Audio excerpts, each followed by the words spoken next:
पहले मार्वल के विद्यालय का हर छात्र पूरे जिले में अव्वल आता था और पैसे इतने कि गिनते गिनते थुक खत्म हो जाए। लेकिन अब हालत ये हो गई है कि हर मूवी शान अवस्थी बनती जा रही है, जो एग्जाम में तो कुछ लिख के आती नहीं है पर दिखाती तो ऐसी है कि वाह क्या मूवी बना दी है। कैसा था टेस्ट? और इसी गिरते लाजवाब परफॉर्मेंस के कारण हमारे दिल में क्यों केविन फाइगी के दिल में डर बढ़ता जा रहा है कि एवेंजर्स डूम से पैसे कमा पाएगी, बच्चों की फीस भी तो भरनी है। देखो मार्वल के पिछले 5 साल की नाकामयाबी, घटिया बेकार वाहियात स्टोरी के कारण ऑडियंस का प्यार मार्वल के लिए कम होता गया और केविन फाइगी स्टूडियो में बैठे बैठे यही सोच रहे हैं कि भैया बाल तो आने से रहे, लेकिन क्या डूम्सडे ढेर सारा पैसा कमा पाएगी या कॉन्ट्रैक्ट के साथ मार्वल भी खत्म हो जाएगा, क्योंकि कहीं ना कहीं मार्वल की ये आखिरी उम्मीद है। इसलिए ना मार्वल अपने सारे जेवर जायदाद सब लगा दिया है इस मूवी पे। आरडीजे को 80 मिलियन दे दिया, मूवी का बजट 600 मिलियन से 1 बिलियन तक बताया जा रहा है। सोचो जितना मूवीज आजकल कमा नहीं पा रही हैं उतना तो ये पिक्चर में लगा चुके हैं और अभी और कितना लगाएंगे पता नहीं। सबको खरीद लूंगा, मेरे पास पैसे हैं पैसे। ओवरऑल डर का माहौल तो है स्टूडियो के लिए भी और कहीं ना कहीं हम ऑडियंस के लिए भी कि मूवी अच्छी बनाओ यार। क्योंकि देखो इन्फिनिटी वॉर और एवेंजर्स एंड गेम ने इतने पैसे तब कमाए थे जब मार्वल अपने पीक पे था 2018 और 19 में। तब उसके आसपास ऐसा कोई स्टूडियो नहीं था जो उसे टक्कर दे सके। वो तो आज भी नहीं है, एक खड़ा भी हो रहा था तो अब वो भी बिक गया।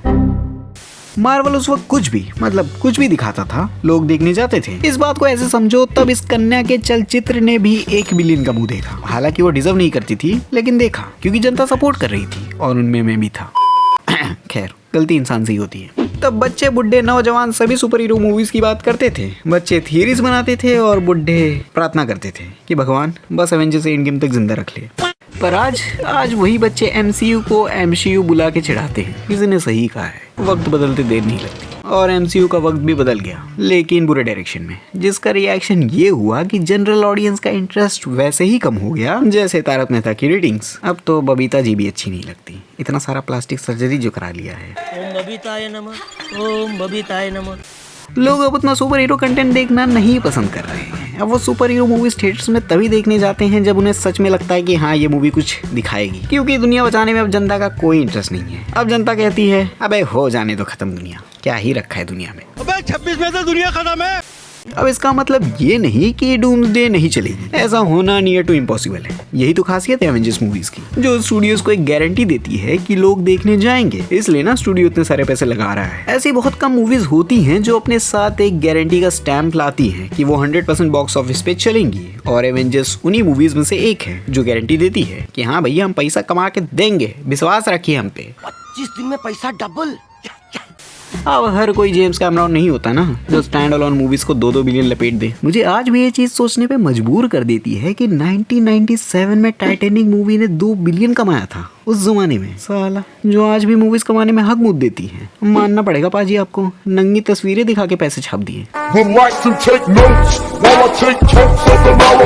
अब डायरेक्टर्स की बात निकली है तो मैं रूसो ब्रदर्स की बात करना चाहूँगा। मैं उनसे एक्सपेक्ट कर रहा हूँ कि सेम फॉर्मूला जो इन्फिनिटी वॉर और एंड गेम में अपनाया था हीरोज को हरा के जिताने का, वो रिपीट ना करे, होप वो कुछ अलग करे। इन्फिनिटी वॉर बाकी सुपर हीरो मूवीज से इतना अलग स्टैंड आउट क्यों करती है? क्योंकि उसने उस वक्त वो किया जो बाकी सुपर हीरो मूवीज करने में कांप रही थी, अपने हीरोज को हारते हुए दिखाया, जिसके लिए ऑडियंस प्रिपेयर्ड नहीं थी, है ना? तुम थे प्रिपेयर्ड? नहीं ना, मैं तो वेट ही कर रहा था कि लास्ट में थॉर वर्सेस थेनोस देखने मिलेगा, घर जाने का मन ही नहीं कर रहा था। और कहीं ना कहीं हम सब जानते हैं कि इन्फिनिटी वॉर की एंडिंग के वजह से ही एंड गेम ने इतने सारे पैसे कमाए। मूवी का क्लाइमैक्स ऑडियंस को सोने नहीं दे रहा था कि कहाँ गए सब, क्या थेनोस जीत गया, अब आगे क्या होगा? मानव एवेंजर्स के साथ साथ जनता भी होपलेस हो गई हो, इसलिए ना एंड गेम रिलीज होते ही सब अपनी जमीन जायदाद गिरवी रख के मूवी देखने गए कि भैया जमीन का क्या है, वो तो फिर खरीद लेंगे, लेकिन थेनोस को हराना वो ज्यादा जरूरी है। और मूवी ने इतना पैसा कमाया कि अवतार को पीछे छोड़ दिया और दुनिया की नंबर 1 मूवी बन गई पैसे कमाने के मामले में। हालांकि ये चीज जेम्स कैमरॉन को हजम नहीं हुई, इसलिए उन्होंने अवतार फिर से रिलीज कर दी। ईगो हर्ट नहीं होना चाहिए।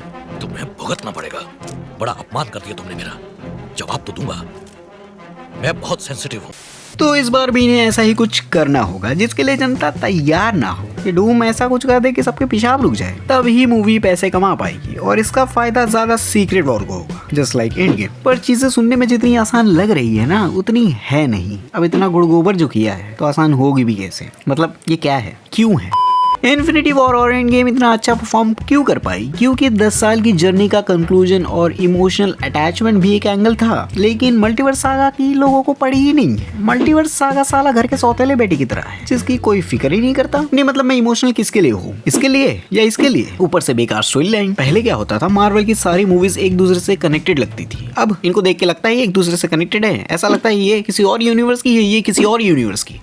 तो आसान तो नहीं होगा, बिल्कुल नहीं। अब बेचारे रूसो ब्रदर्स भी कितना संभालें। लेकिन इसका मतलब ये नहीं कि मूवी अच्छा पैसा नहीं कमा सकती है। पास्ट में ऐसी बहुत सी स्टैंड अलोन मूवीज हैं जो बिलियंस कमा चुकी हैं अकेले अपने दम पे। और मार्वल का टाइम भले से बुरा चल रहा है, पर मार्वल अब एक ब्रांड बन चुका है और लोग उसे इतनी आसानी से तो नहीं भूलेंगे। इसलिए तो मूवीज नहीं चलती है, फिर भी तुम उसके बारे में डिस्कस करते हो क्योंकि तुम उसकी कदर करते हो, चाहे तुम मानो या ना मानो। तो हाँ, अगर बहुत सी चीजें फेवर में नहीं हैं तो बहुत सी चीजें हैं भी। इसका मतलब उन्होंने कुछ तो इम्पैक्टफुल किया है ना। तो मूवीज कमाएगी, डेफिनेटली कमाएगी, पर सवाल है कितना? क्या पहले की तरह छप्पर फार? तो नहीं, थोड़ा मुश्किल लग रहा है। जो कि ये एवेंजर्स मूवी है तो आराम से 1 से 1.5 बिलियन कमा लेगी।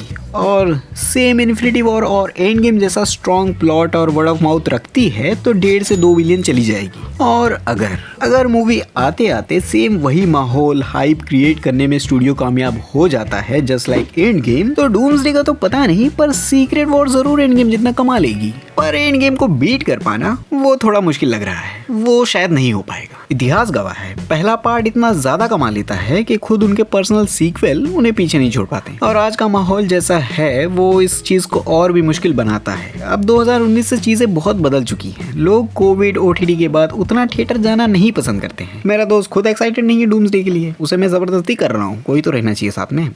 तो जब जनता थिएटर ही नहीं जाती तो मूवीज भी नहीं कमाती उतना। देखो सिचुएशन कुछ ऐसी है ना, कुछ ही मूवीज है जो लोग थिएटर में देखना पसंद करते हैं, सब नहीं। एट द एंड ऑडियंस के पास है अब बहुत सारे ऑप्शंस, तो वो थिएटर क्यों जाए? अब वो थिएटर तभी जाएगी जब तुम कुछ एक यूनिक हटके रीजन दो, वरना भूल जाओ। और एवेंजर्स डूम्सडे के सामने ड्यून 3 भी तो रिलीज हो रही है, अगर हो रही हो तो जो एवेंजर्स डूम्सडे के लिए चीजें और भी मुश्किल बना देगी। बॉक्स ऑफिस पे अच्छा खासा इम्पैक्ट डालेगी, क्योंकि ड्यून कोई छोटी मोटी मूवी नहीं है। ड्यून फ्रेंचाइजी के बहुत ज्यादा लॉयल फैंस हैं जो उसे बड़े पर्दे पे ही देखना पसंद करेंगे। और पिछले दोनों पार्ट्स ने अच्छे खासे पैसे कमाए थे, तो नहीं, आसान तो नहीं होगा। बाकी तुम बताओ क्या लगता है, एवेंजर्स डूम्सडे कितना रोकड़ा कमा पाएगी? क्या एंड गेम को पीछे कर पाएगी? और यार अवतार को कोई पीछे करो, साला कितने सालों से ऊपर बैठी है।